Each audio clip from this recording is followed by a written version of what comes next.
Rochelle, Larchmont, Mamaroneck, Rye, part of Harrison. And these areas flooded yet again within the past couple of weeks. Some of them twice, not only during Irene, but again during a few days later with more storm surge.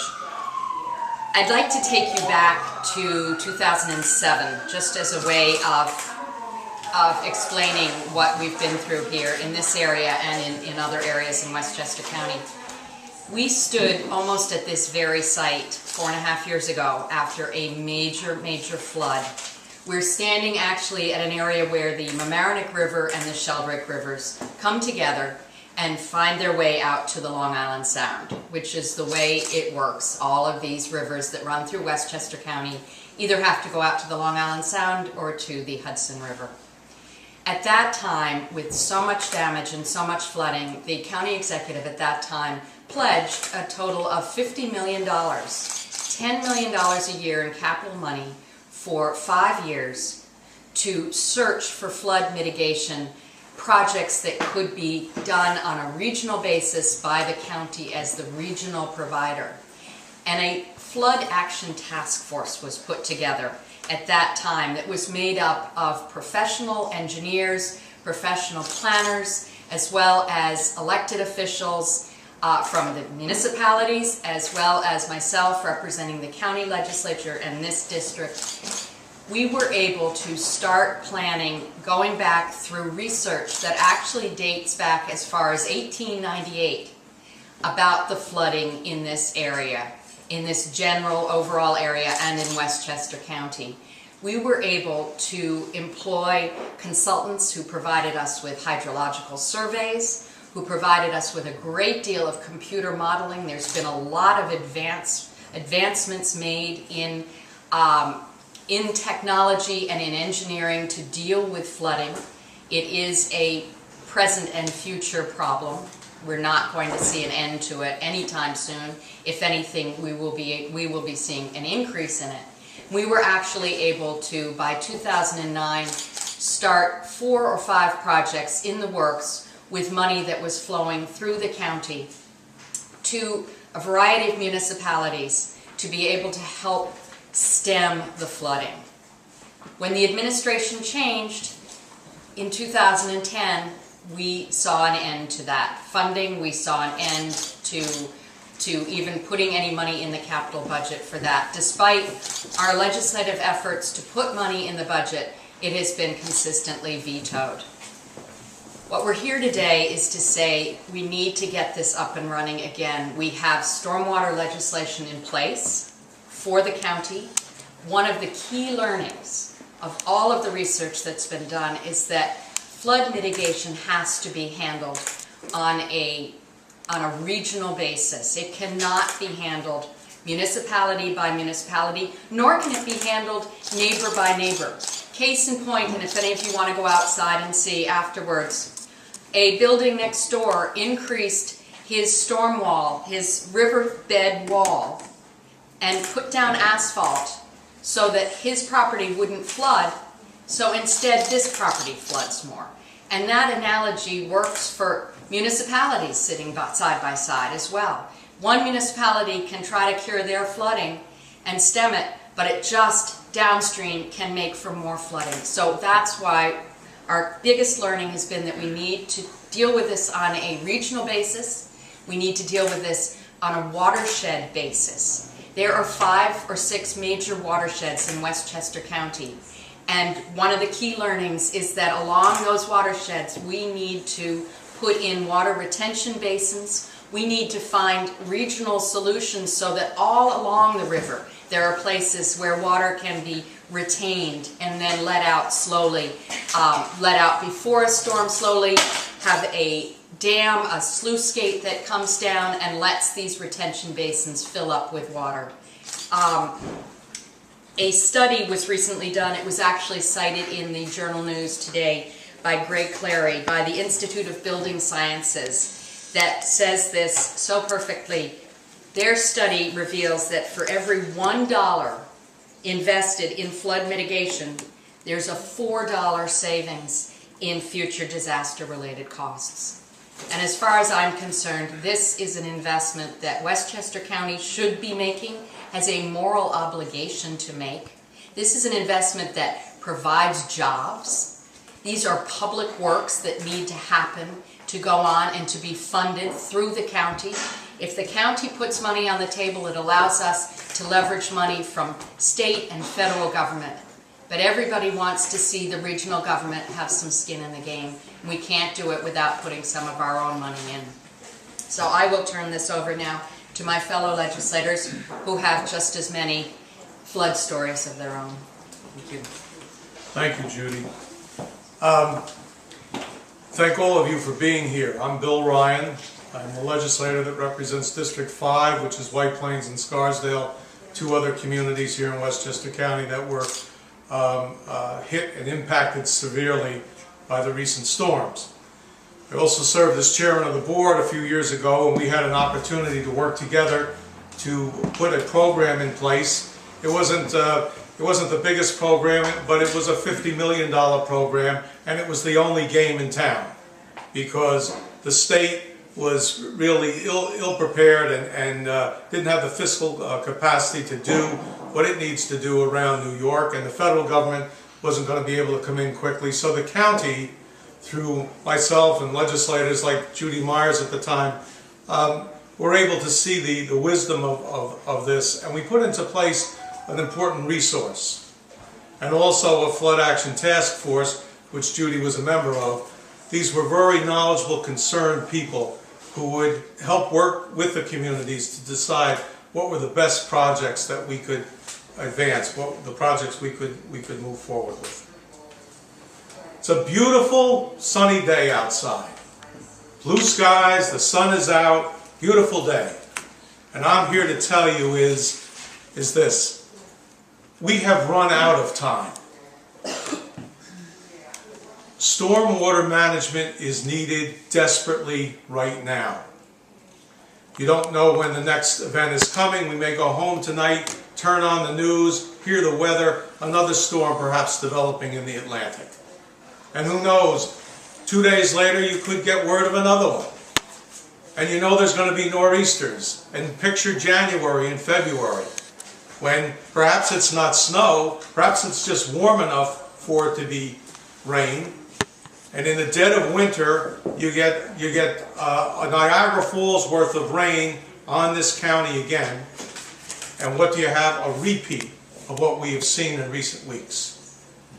So as I said before, we have run out of time. Recent history has told us we're there. We're beyond that point. Stormwater management is desperately needed right now.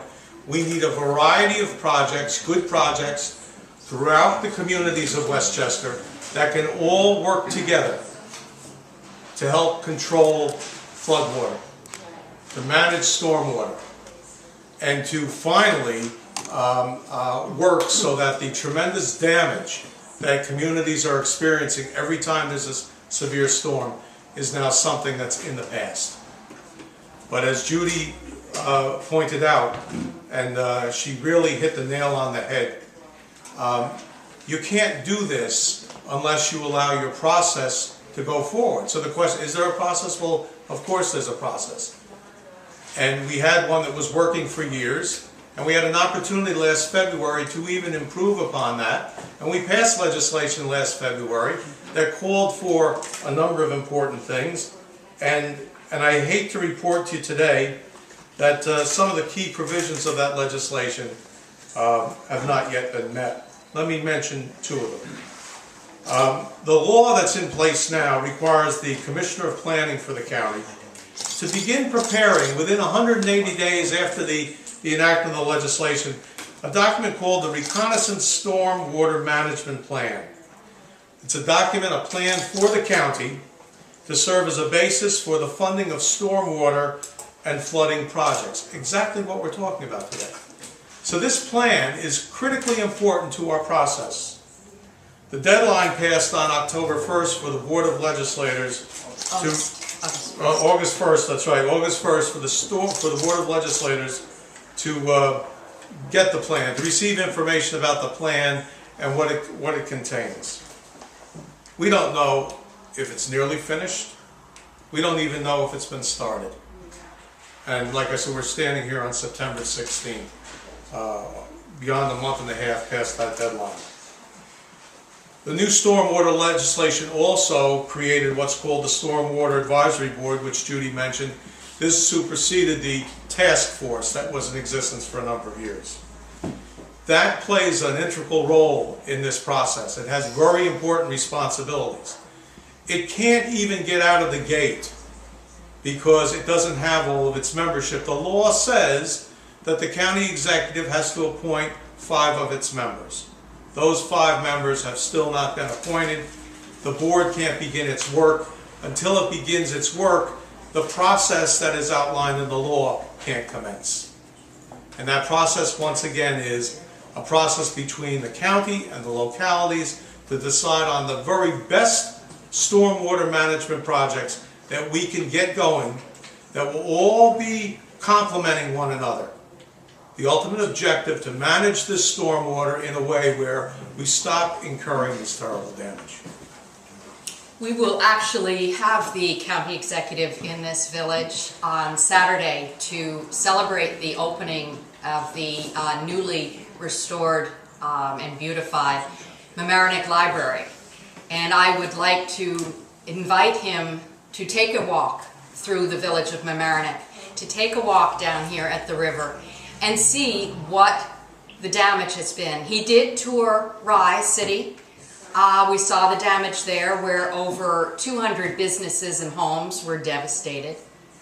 But we have more, we have just as many, if not more, businesses and homes damaged here in Maryjane Village and beyond. And as much as everyone has the same mantra right now about jobs, jobs, jobs, and businesses, we're going to lose business here. We have many, many business owners who are ready to, pardon the pun, throw in the towel. They can't take it anymore. We as a community can't afford to lose our businesses. We can't afford to lose these jobs that the businesses create, and we can't afford to lose our homeowners and our residents. So we need to move forward. I'd now like to pass it on to Maryjane Shimsky from the other side of the county. Thank you very much, Judy, and thank you so much for calling this press conference today. This has become the key issue in so many respects in our county. In 2007, when County Executive Spano held a flood summit and then put in place his flood mitigation initiative, the Board of Legislators approved over $54 million to fund it so the county could partner with local governments on flooding projects. In 2009, the Board of Legislators unanimously approved the first bond acts for flooding mitigation. But this current county executive, in both 2010 and 2011, failed to ask for additional appropriations for flood mitigation funding. Indeed, the county executive proposed a substantial decrease in the funding this year in the 5-year capital budget, from the initial $54 million to $20 million, as well as eliminating several positions dealing with stormwater management. The Board of Legislators was able to restore the positions by overriding the county executive's veto during the budget process, but the county executive has yet to propose one single flood mitigation project. If the county hopes to have a bright future, we need to bring these chronic flooding problems under control. We need to invest in our infrastructure so our homes and businesses can afford to stay here. But more and more communities along the Sawmill River Basin are cleaning up after floods, in some cases on a bi-weekly basis. Judy's and Bill's districts have had these problems for many, many years, but the problems are getting worse. In my end of the county, I represent the southern 2/3 of Greenberg. Most of my district is in the Sawmill River Basin. For many, many years, there were flooding problems in Pleasantville, in the Babacourt neighborhood of Elmsford, but those flooding problems have spread in recent years to larger parts of Elmsford. There are chronic problems now in parts of Hastings, Dobbs Ferry, in their area of new development is starting to develop problems as well.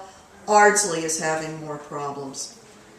To answer these problems, the flood mitigation, the stormwater management legislation that the Board of Legislators passed in February of this year called for water basin advisory boards. So each river and the Long Island Sound could have a vehicle for all of its communities to get together and unite and come to mutual decisions about the best strategies for mitigating stormwater damage in their watersheds. The Sawmill River Basin Advisory Board has already begun meeting, and we're already scheduling meetings with the key actors on other levels of government to develop a strategy. And I will tell you, the municipalities are so enthusiastic about this because they are, and I'm not using this word lightly, desperate to get solutions to this increasingly chronic problem, which is devastating homes and devastating their business communities.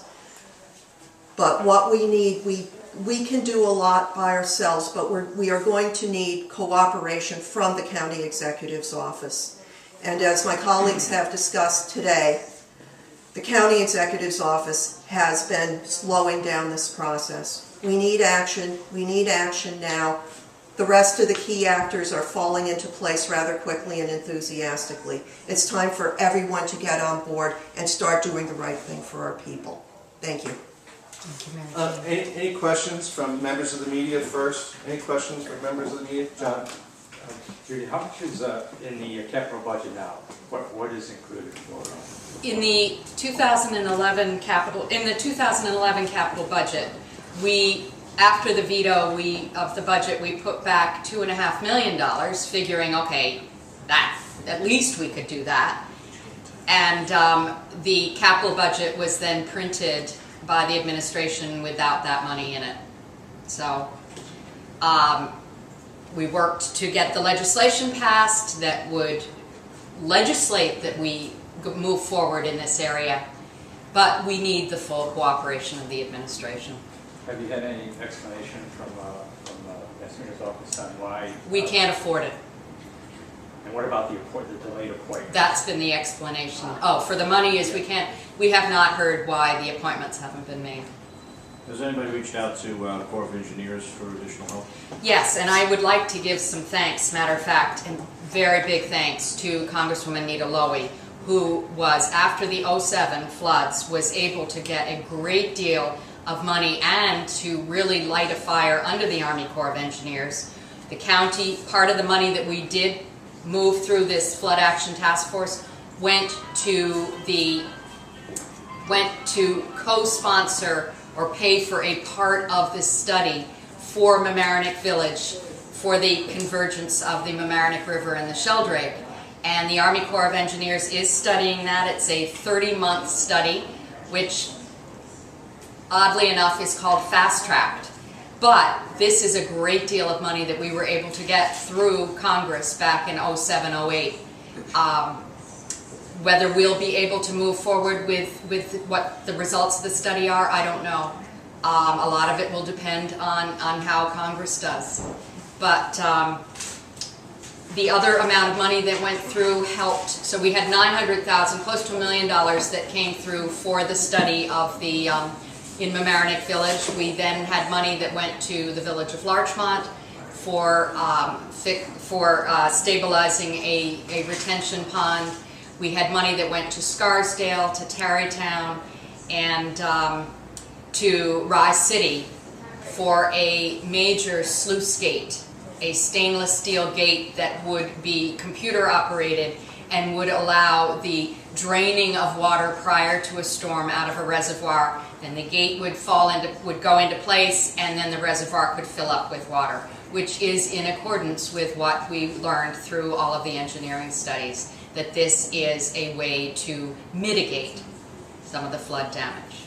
Your question was a very good one. Let me just add just a footnote. As a former chairman of the legislature, I have a very definite view about what is taking place. The legislature makes the law, in the county. It sets the policy and it makes law.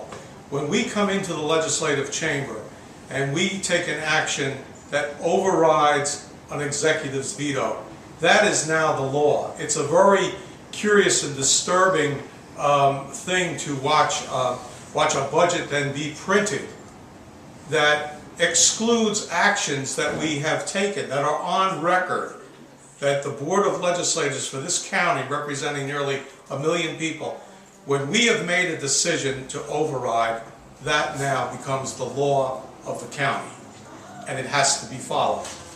And of course, there is a publication out there that omits this, and it's our view as legislators that that money is there and available, and that's what we would be drawing upon. But it as you can see, it kind of shapes up this legislative executive battle on this particular item. Is that the only budget item that's Currently, in this year's, that's been omitted? That's been omitted. was that the only one that was omitted? On flood mitigation. On flood mitigation, Flood yes. mitigation, yeah. And John, to further answer your question, the Army Corps of Engineers is going to be sending a representative to our next Sawmill River Basin Advisory Board meeting this coming Thursday. Representatives from the Army Corps, State DOT, which is the Sawmill River is actually in their right-of-way, and the State Department of Environmental Conservation have all promised to send representatives to the meeting. One of the real problems that, and I can tell you, this is what is going on right out on the street right now, and it involves the three of us. I was at a meeting the other night in Scarsdale, a 4-hour meeting that involved officials and residents in a community that has been devastated by the recent storms. And during the discussion, they talked about the impact of stormwater flowing from the community to the north, in this case White Plains, and its impact on Scarsdale. I live in the northern part of White Plains, and I explained to them that the northern part of White Plains is impacted by stormwater flowing out of North Castle. So as was pointed out before, these aren't isolated problems in isolated communities. This is all interconnected. It's regional. And when I look at Cloverdale Avenue, for example, as a neighborhood in the northern part of White Plains, they have great needs. We can't move an application to deal with that problem up there because the process is not ready to go, and the funding that we know we have put in the budget is not being made available because of the executive's inaction. Paige. In terms of the applications and the projects, are there any applications that have been put in similar to the 4? There are applications that are pending. There's an application from the village of Larchmont for the Pine Brook area that's pending. There are applications from, I believe your district that are pending, and some from further up county. Do you know how many? I believe at the last time we had none have come in since this money, and since the process stopped, none have come in. There are probably about 4 projects that are in line. Six total. The press release has Yeah. all of them listed. So we also have a gentleman here from another business nearby that was also flooded out. And he might like to say a word or two because he's frustrated, as he should be. Vince. Good morning. Thank you for having us today. I agree with State your name and Vincent Marconi, Tri-City Auto Parts, about 500 feet from here. This time it was only 30 inches. 4 years ago it was 5 feet. While I agree with the county legislators, it's a county-wide problem. Where we sit seems to be a dumping ground. Across the street you have 2 rivers that empty. Now, I'm not a hydrologist. I'm an auto parts person. But when you look across the street during the flood, which I've had the unfortunate opportunity to do many times, even without being flooded, the water ponds. So it sits. There's a bridge on the railroad side by the train station, and there's a bridge on the other side. When it gets through there, the water runs like the Grand Rapids. So you don't have to be a genius to figure this out.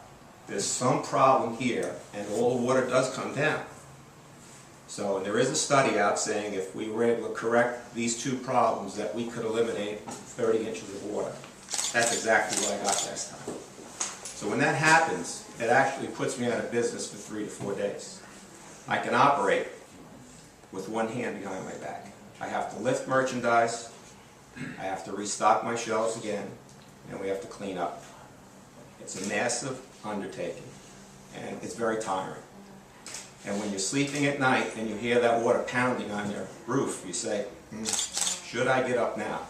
Well, getting up now is too late, because if I don't lift prior to, that water can come up within an hour. The other day, it was last Thursday, I believe, it came up to the door. And there was nothing we can do. We've already restocked all our shelves. The last time we had to flood the 30 inches, I had to get a flatbed truck to move out my forklift, take all my vehicles from this property and store them somewhere else. So while we acknowledge the problem, and again, I'm not a hydrologist, some relief right here in a county-wide problem would help a lot of people, not just me. I'm a businessman. I have the ability to recoup. How about these poor homeowners? And then who's without power for a week, 10 days?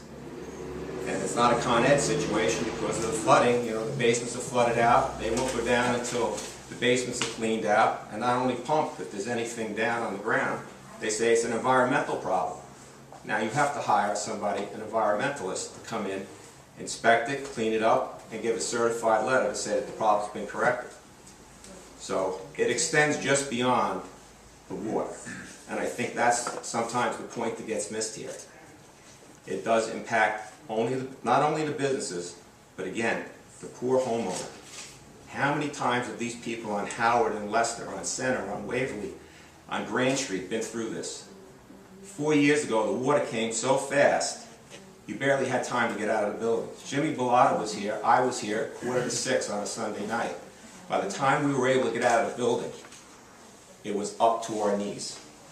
Matter of fact, I would like to thank Jimmy Bellata and ask him to come up and thank him for sharing his lovely flooded out again showroom for this press conference. It is comforting to see our elected officials that they have a true grasp of the problem and their professionalism in dealing with this. It's unfortunate to hear that there are other officials that are vetoing or shutting their eyes to the problems here. In a small business, it's all about your love and passion for the business. When we rebuilt this place in '07, it was because we had 25, 30 friends who came in and helped us do the demolition and cleanup, and we had to do it. And I promised myself then I wouldn't do it again, and here I am rebuilding again. We had $3 million worth of damage the first time. We have well over $1 million worth of damage this time. But at some point, these local businesses are going to stop rebuilding and they're going to start moving out. Allstate is ready to move out. The bakery is ready to move out. And you're going to end up with empty stores here. So shutting a blind eye, shutting an eye to this problem here is going to create a bigger problem in the future. Thank you. Thank you, Jimmy. Okay, I'm going to close it off because the legislators have a meeting back in White Plains that they're already late for. Any last question from the media? One last question from anybody? Okay, thank you very much for showing up. Thank you all for coming out. I'll stay here for a few more minutes. Thank you, Jim, for allowing us